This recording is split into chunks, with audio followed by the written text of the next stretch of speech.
and gentlemen, I'd like to take a moment here to welcome you to the Cullen Show.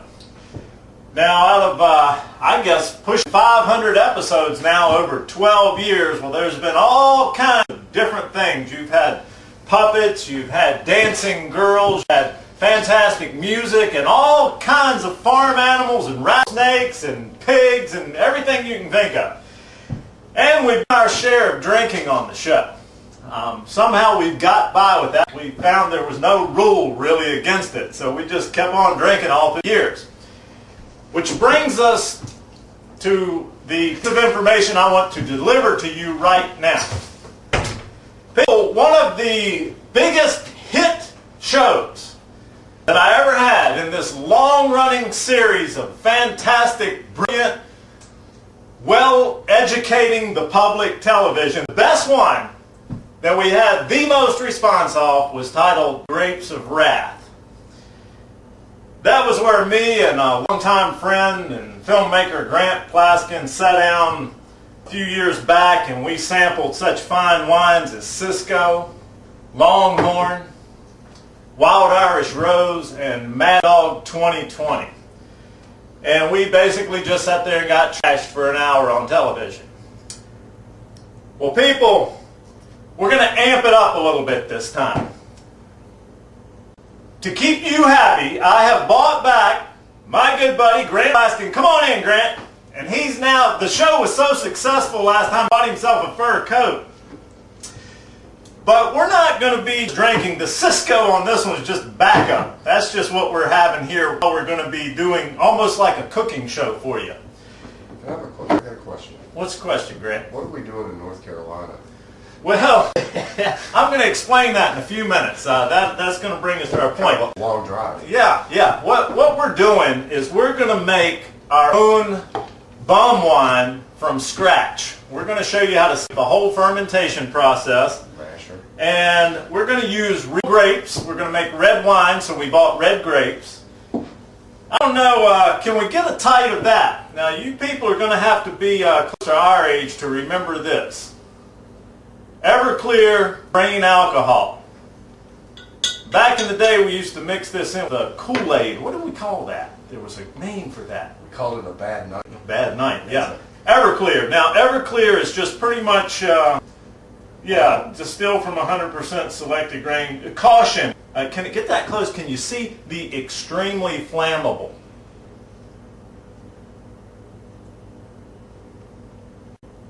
That's the night I think we got on fire, didn't we? So you might, wait a minute, does anybody have a fire extinguisher? Because this could go up at any time. Yeah, extremely flammable. You can't, this stuff's illegal in Virginia, which answers Grant's question. That's why we're in North Carolina. This is not being filmed in Virginia. We are not in Roanoke. We're in North Carolina. I just don't know where in North Carolina. I think this stuff's legal in North Carolina. If not, we're in Tennessee. Everything's legal in Tennessee. We may be in Tennessee. Next week we'll shoot in West Virginia. Exactly.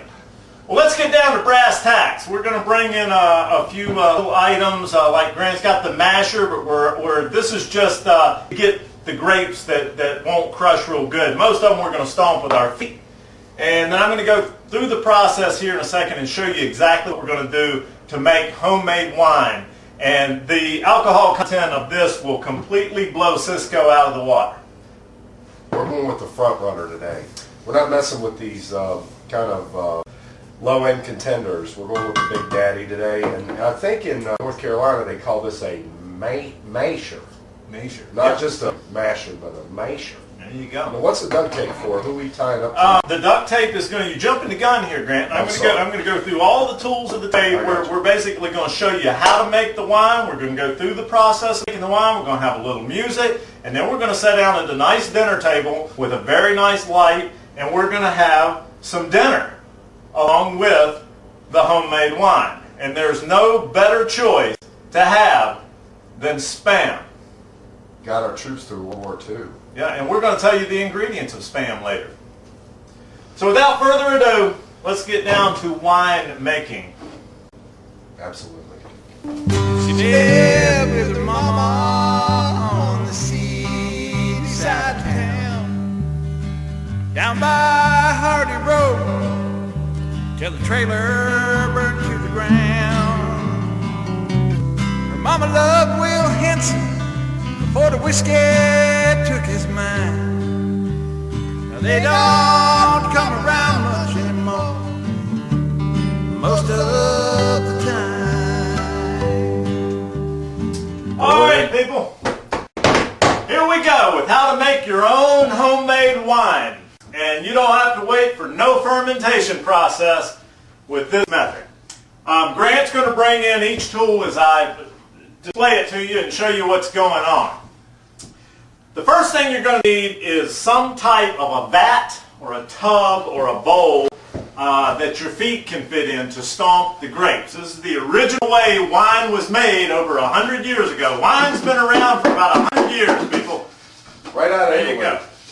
This is what we used to do is change oil in the dump trucks with this baby right here. But you want anything like that, you want to clean, make sure you got all the oil out of it. So I sprayed it out with a garden hose and a little bit of soap. So that's all clean so that we can put our next crop, the grapes. Grant, can you hand me the bag of grapes? And I found grapes on sale today for 99 cents a pound. Straight off the vine.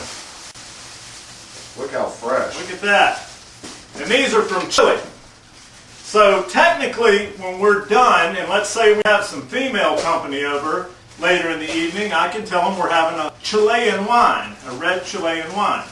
And I won't be lying, because these grapes are from Chile.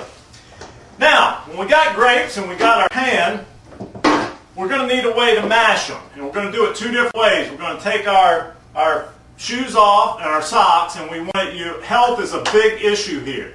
So I'll probably rinse my feet off in Roger's sink. Roger's a native of North Carolina here and or Tennessee, wherever we're at. I travel so much, sometimes I forget what state I'm in. This is registered in the state of North Carolina, so it's okay to use that. Yeah, it is. And this is another, we held a cigarette lighter under this to get any germs off of it. So we'll be smashing the grapes with this to kind of fine-tune the mash, and then also stomping it with cleansed feet. Grant, the next thing I'm going to need to show them, can you bring me in the soy milk box? Soy milk box. Would you like the garbage bags? Did I ask for that yet? No, sir. Okay, then I don't need it yet. Okay, this is a regular old box that some kind of silk milk, fake milk comes in. I don't know, maybe it's baby formula or something like that. But you can't use this baby right here when you're making wine because of patent, copyright, trademark, patent issues and stuff like that. And so what I'm going to do is take the box apart.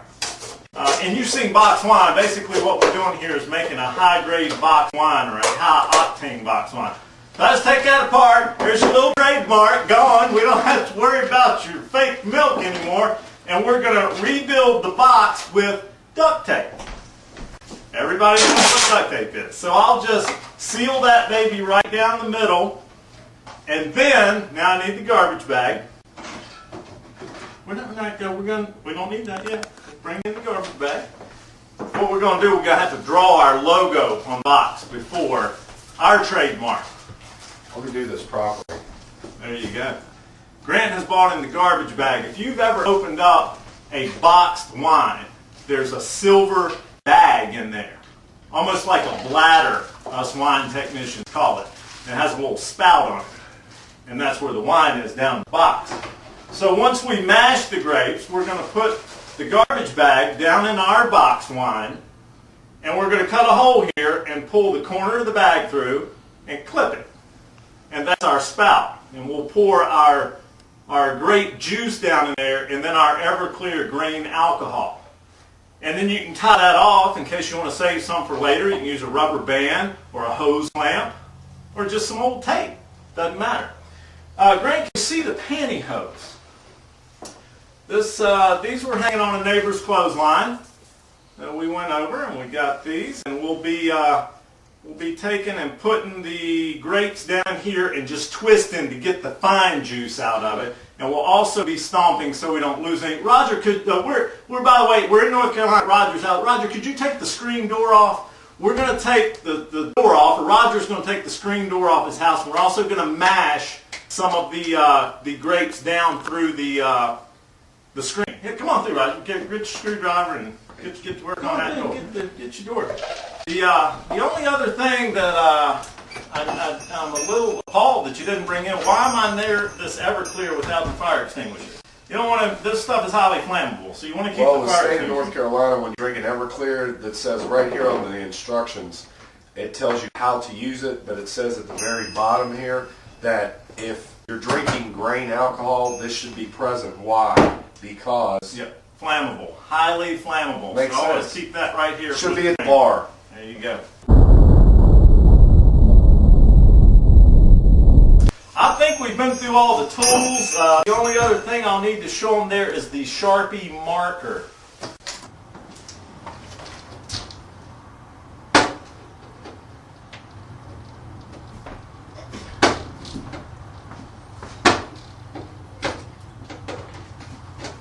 The Sharpie marker, and what I'll do with that is draw our own logo on the box. Which one would?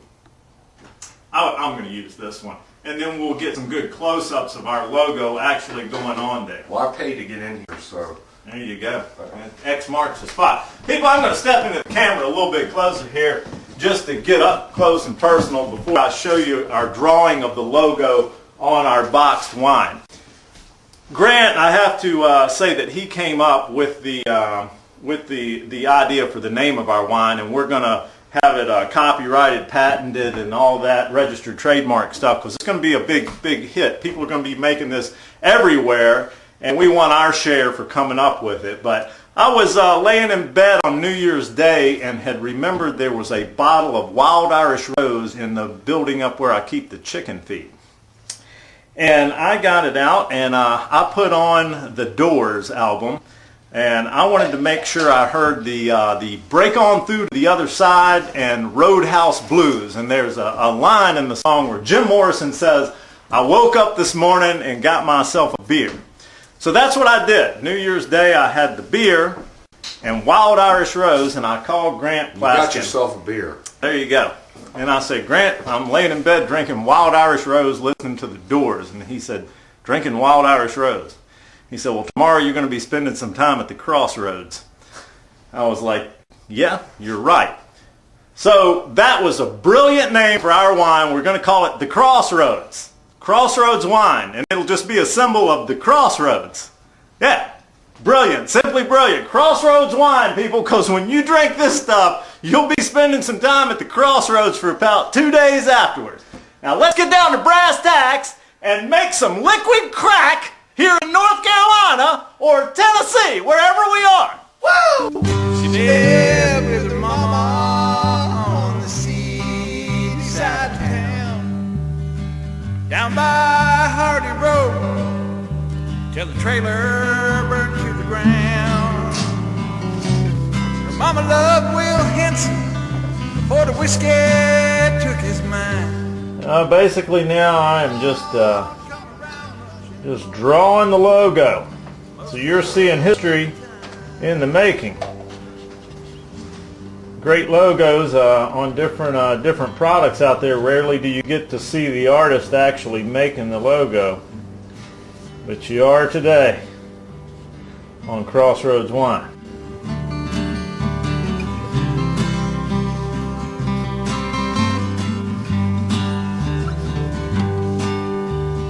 They don't come around much anymore, most of the time. Well, Will just seemed to drift from job to job after that.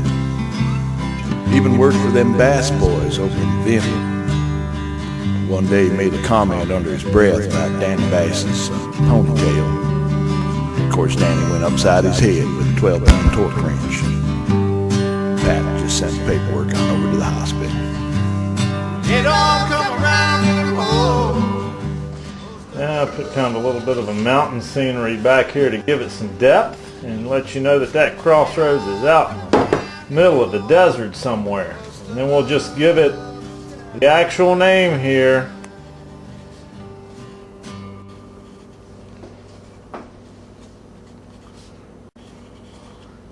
Look at that. And I studied lettering and graphic arts in college. I got my master's in it, as you